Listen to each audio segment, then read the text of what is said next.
what Hillary Clinton was talking about in that clip was the fact that Bitcoin is threatening to unbalance the power structure that's been keeping things the way they are since the 1950s, which is the US dollar being the world reserve currency, right?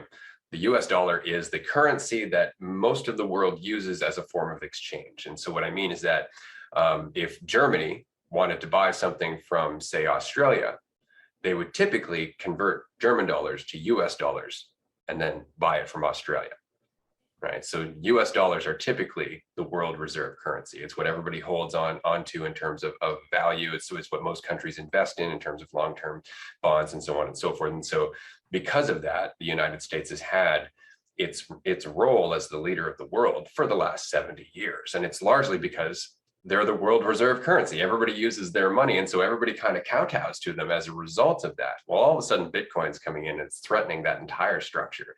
You have countries in South America that are actually starting to supplement their economy by holding Bitcoin instead of US dollars, right? Like that's awesome. And then on top of that, you have China and Russia, which have been developing their own cross-country basically a currency, so that way they can trade with one another without using US dollars. And so the US economy is in some serious shit when it comes down to the structure that it's used to being shaken, which is awesome. I think that's really, really good, because at the end of the day, the monetary system is by far one of the biggest contributors to this horrendous machine continuing.